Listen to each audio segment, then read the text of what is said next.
yli 90% Koranin henkilöistä ovat Raamatusta. Mutta muslimit, he väittävät aina, että Raamattu on korruptoitu. Se syy, miksi he väittävät niin, se on koska he näkevät, että Korani on ristiriidassa Raamatun kanssa. Joten sitten heidän mukaan looginen päättely on se, että no, se on koska Raamattu on korruptoitu, siksi se on ristiriidassa Koranin kanssa. Jos se ei olisi korruptoitu, sitten se ei olisi ristiriidassa Koranin kanssa. Mun läheiselle kaverille, hän oli töissä, sitten yksi muslim-tyttö kysyi häneltä, oletko kristitty? Sitten hän sanoi, joo, olen kristitty. Ja muslim-tyttö kyseli häneltä, miksi uskot Raamattuun, kun se on korruptoitu? Ja he voisivat kysyä tätä kysymys sinulta, kun he saavat tietää, että sä oot kristitty. Tämä kysymys ei perustu siihen, että hän on kiinnostunut sun vastauksesta mitenkään. Hän on vain ymmällään, että miten sä voit uskoa Raamattuun, kun se on korruptoitu? Että onko sä kunnossa? Suurin osa kristityistä välttää vastaamaan tuohon kysymykseen, koska he näkevät, että se voi viedä kinasteluun tai riitaan ylipäätään. Tai he yleensä vaan jähmettyy, koska he eivät tiedä, miten vastataan tuohon kysymykseen. Ensimmäinen skenaario on se, mitä tapahtui mun lähipiirissä olevalle henkilölle. Hän välttäsi sen kokonaan, hän vaan ignorasi sen. Tänään haluan rohkaista, että sun pitää vastata hänelle, miten Raamattu on opettanut meitä vastaamaan. Esimerkiksi tälle henkilölle, koska hän näkee sut, että onko sä kunnossa, että sä uskot näin. Miten sä voit uskoa jotain, joka on korruptoitu? Tämä on se, mitä Raamattu sanoo meille. Vasta tyhmälle hänen typeryytensä mukaan, ettei hän pitäisi itsensä viisaan. Joten me ei vastata muslimille sille, että no meillä on nämä käsikirjoitukset, meillä on kirkon isät, joka sanoo näin. Me käytetään hänen uskonsa. Käytetään Korani, kun me vastataan hänelle. Monet muslimit, ne ei lue paljon Korani. Niillä yleensä opetetaan, että Raamattu on korruptoitu. Ja he ottavat sitä ihan päinselvän, että se on korruptoitu, koska imam sanoi tai joku sheikh sanoi niin. Ja varsinkin kun Korani on kirjoitettu arabiaksi, suurin osa ihmisistä ei osaa arabiaa, joten he kuulemma tarvitsevat jonkun tietyn henkilö, joka on tietoisempi kuin he, joka voisi opettaa heitä Koranista. Se, mitä mä vastaisin tähän kysymykseen, kun multa kysyttäisiin, että hei, miksi uskot Raamattuun, kun se on korruptoitu? Mä sanoisin, uskon Raamattuun, koska Korani sanoo, että Raamattu on totta. Tämä trippaisi muslim, koska jos Korani sanoo, että Raamattu on totta, hän ei voi olla eri mieltä Koranin kanssa, koska se on hänen pyhä kirja. Se on se, mistä hänen uskonto perustuu. No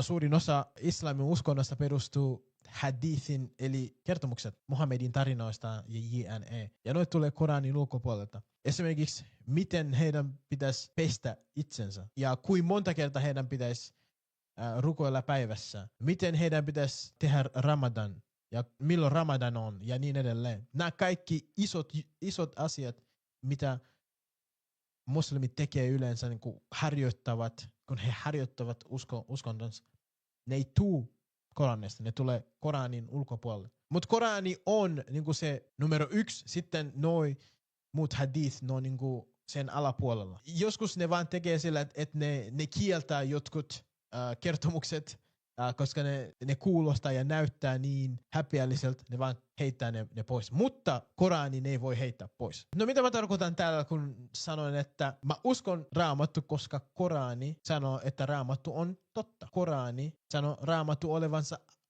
virallinen ja auktoritiivinen kirjoitus, varsinkin kristityille ja myös juutalaisella. Ja tämä löytyy Koranin luku 5 jae 68. Allah on se, joka puhuu.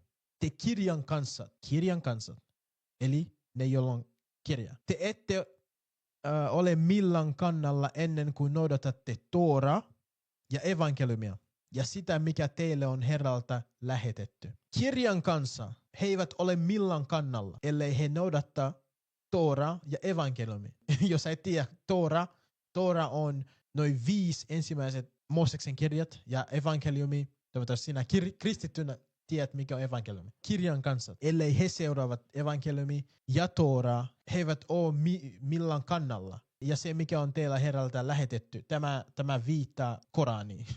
Ellei he seuraavat Noi 3 kirjaa, he eivät ole millään kannalla. Miksi Allah kertoo kirjan kansalle, että heidän on noudattava Toora ja evankeliumi? Se on koska se on totta. Allah ei kertoisi heidän pitäisi seurata näitä kirjoituksia, jos ne ei olisi totta. Sä näytät muslimille, että sun Korani, sun kirjoitukset sanoo, että mun kirjoitukset on totta. Ja siksi mä seuraan Raamattua. Itse asiassa näytetään ekaksi, kun missä nämä kirjoitukset on Allahin kirjoitukset. Allahin itse lähettämät kirjoitukset. Hän on laskenut sinulle kirjoituksen totuudessa vahvistaen se, mikä oli ennen sitä. Ja hän on laskenut alas Toora ja evankeliumi. Huomaatko? Toora ja evankeliumit ovat Allahin sanat, Allahin kirjoitukset. No, Koranin mukaan, obviously. Mä en usko Allahin, mutta käytät muslimin kirjoituksia vastaan. Sä vastat hänen mukaan, jotta hän ei luulisi olevansa niin viisas, kun hän oikeasti on. Ja samalla opetat hänelle, koska suurin osa muslimista ei tiedä, mitä heidän kirjoitukset sanoo, koska he vain seuraavat heidän imaamit ja sheikit. Hän on laskenut alas Toora ja evankeliumi. Eli kun muslim väittää, että Raamattu on korruptoitu, hän on sanomassa, että Allahin kirjat on korruptoitu. Kun muslim kritisoi Raamattua, hän on ampumassa omaa jalkaan. Hän just ampui omaa jalkaan, kun hän tulee, swinga Raamattua kohtaan. Mä näytän sulle myös niin monesti, kun Korani vahvistaa Raamattua. Vahvistaa Raamattua koko ajan. Luku 2 ja 40-41. Oi Israelin lapset, muistakaa minun suosioni, jota olen teille suonut. Täyttäkää minun liitoani, niin minä täytän teidän liitonne. Ja minua ainoa pelkäätte. Jäi 41. Ja uskokaa siihen, minkä olen lähettänyt alas. Vahvistamaan sitä, mikä teillä on. Muistakaa, tämä on Muhammedin aikana. Se ei ole mennyt muoto. Hän lähetti jotain alas. Ja tämä, mitä hän lähetti alas, tämä viittaa Koraniin. Vahvistamaan, mikä teillä on. Eli Toora. Silloin Muhammedin aikana heillä oli Toora. Se tuli alas vahvistamaan, mikä heillä on. Ja kun vahvistat jotain, se tarkoittaa, että sä sanot, että se juttu on totta. Kun sä vahvistat jotain. Kun sun henkilöllisyys vahvistetaan tai varmennetaan, se tarkoittaa, että sä oot kuka väität olevasi. Kun sä vahvistat jotain, sä sanot, että se asia on totta. Mennään vielä eteenpäin. Luku 2 ja 91. Ja kun heille sanotaan, uskokaa siihen, minkä Jumala on lähettänyt. He sanoivat, me uskomme siihen, minkä meille on lähetetty. Mutta he epäuskovat sitä, mikä on sen jälkeen, vaikka se on totuus, joka vahvistaa sen, mikä heillä on. Jälleen kerran. Heillä on ne kirjoitukset. Heillä on se, mitä heillä on lähetetty. Se, minkä tämä Korani viittaa olevaan totuus, joka tuli vahvistamaan se, mikä heillä on, se on Korani. Korani tuli vahvistamaan se, mitä heillä on. Se on toinen kerta, jonka me nähtiin jo, kun ensinnäkin heillä on kirjoitukset silloin. Muhammedin aikana heillä on kirjoitukset, heillä on, ei heillä oli. Koska toi on yksi muslimien cope. Ne sanoo, no, niillä oli joskus niitä kirjoituksia, mutta ne on korruptoitu. Jos se olisi korruptoitu, eli Allah on niin stupid, jos hän tuli vahvistamaan jotain, mikä ei ole totta. Sitten mennään lukuun 4 ja 47. Oi te, jolla on annettu kirjoitus, uskokaa siihen, minkä olemme lähettäneet alas, vahvistamaan sen, minkä teillä on entuudestaan. Ennen kuin turmelemme kasvonne ja käännämme sen selkäpuolelle tai kiroamme teidät niin kuin kirosimme sapatin rikkojat, Jumalan käsky on toteutuva. Kuten näette, oi te, joille on annettu kirjoitus, viitaten kristittyihin ja juutalaisiin, uskokaa siihen, minkä olemme lähettäneet alas, vahvistamaan sitä, mikä teillä on entuudestaan. Ei mikä teillä oli, vaan mikä teillä on entuudestaan. 3. kerta.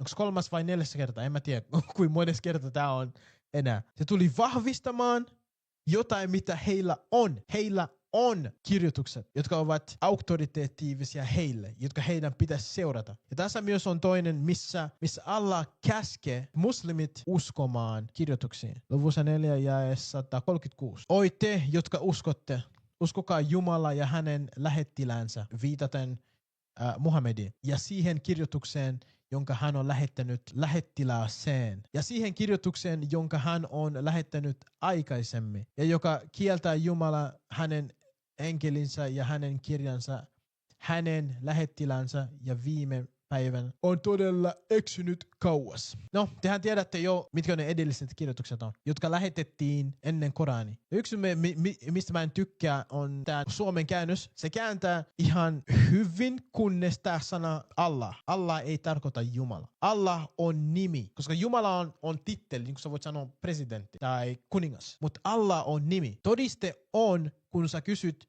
muslimit, että ne toista shahada.